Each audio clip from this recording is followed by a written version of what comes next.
they're geopolitical. Sometimes they're affected by economic and global economic instability, by conflict and war.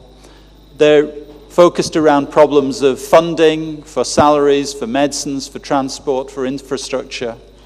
In the work that we do, trying to understand the global development of palliative care, we're constantly amazed how, by Western standards, so much is achieved in the poorest regions of the world with very, very small amounts of money. Another challenge relates to the professional issues of attitudes and barriers that exist within medicine, within nursing, to the delivery of good palliative care. The failure to prioritize it, the anxieties that exist around the confident use of pain medication and opioids. And of course, low public awareness constantly hampers our efforts to improve and draw attention to the need for palliative care within society. We also face huge problems in educating and training a sustainable and skilled workforce that will deliver the palliative care that the world needs today and in the future. It was interesting earlier in the morning to be reminded about the way in which the care of people with chronic illnesses and long-term conditions is often devolved to the poorest skilled and the least educated and the worst remunerated people within the health and social care system. This is a massive challenge that we face. Who will care for the baby boomers, the world's dying, in a context where nobody wants to do this work, or where the prospects of caring for the very old and the very sick seem rather unattractive to healthcare professionals? Palliative care has been developing as a model at international conferences and through research collaborations. And one of its great strengths is the links that exist around the world between activists and professional associations and societies. We need, though, to be more mindful, perhaps, than we've been in the past about the importance of culture in all this. There can be an assumption that what works well in the West is going to work well everywhere. The model of total pain, the concept of the multidisciplinary team, the idea of opioid rotation, of pain measurement, or of intervening in particular aspects of physical symptoms, nausea and vomiting, and so on. I think there's a huge challenge facing us to make these technologies more sensitive to the cultures in which they're applied. And I think we'll hear a bit more about that this afternoon in the presentations. In many countries of the world, there is an ongoing problem of opioid availability. It's interesting that here in Italy, you've had your own struggles, only fairly recently overcome in drawing attention to outdated laws, inappropriate policies that stand in the way of free and simple access to good opioid medication for people at the end of life. And the challenge of addressing policymakers, of getting palliative care recognized on the policy agenda, is one that faces every country where palliative care has aspirations or has been established. There are still almost no countries in the world that have national strategies for palliative care and for end-of-life care. We tried to look at this in an overview of the world situation, and we asked ourselves the question, how is palliative care developing in each and every country of the world? And we looked at this in some detail, and we came up with a simple category to classify that development. We found that there were a number of countries where there was no known palliative care activity. Despite our best efforts, we couldn't identify any engagement with the development or provision of palliative care. We found a second group of countries. We put them in a category called capacity building, where there was evidence of interest. There's some engagement in the issues. Individuals were getting organized and thinking about palliative care problems. perhaps getting some training abroad or bringing international experts in, but where at the moment there was no palliative care service delivery on the ground.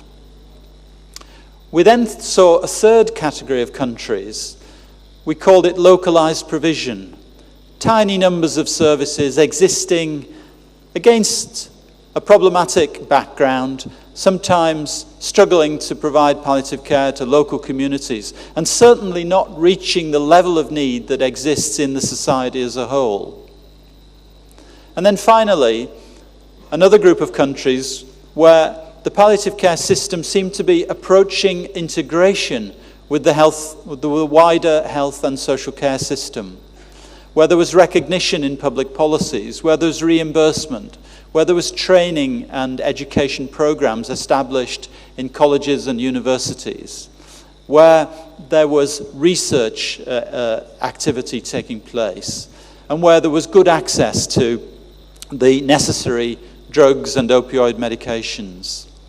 And we thought that looking at the world, we could actually categorize every country into one of these four types.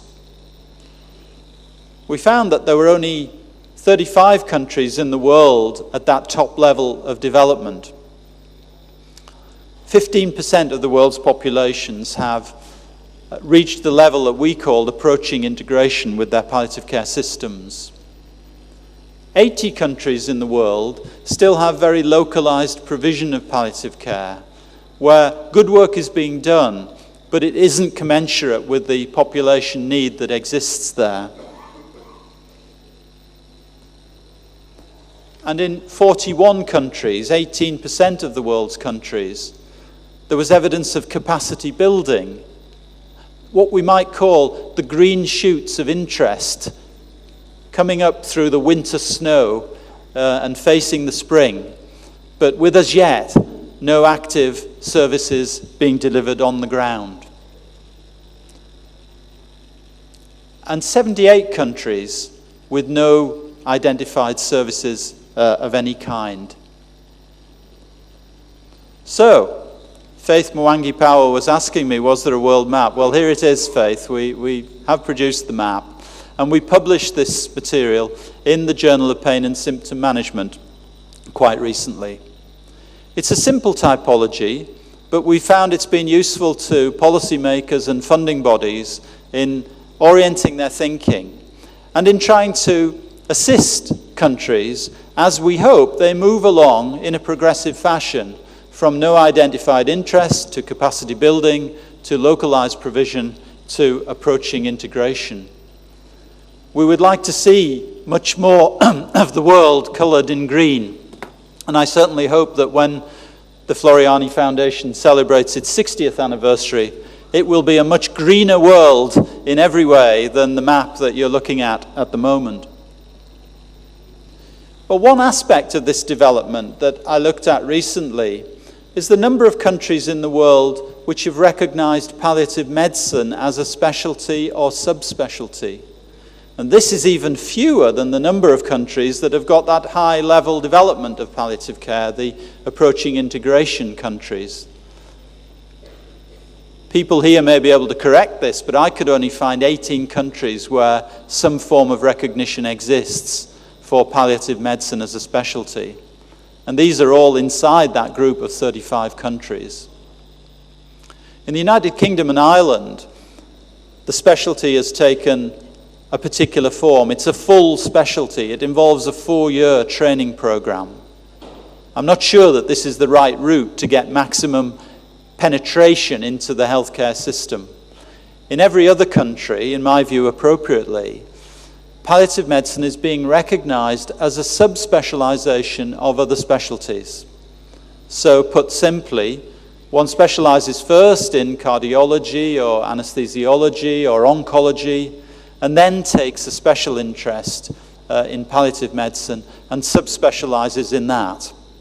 And if we take the example of the United States, which went down this route as recently as 2006, the subspecialty there is a part of, recognized as a field relating to about 12 other major specialties.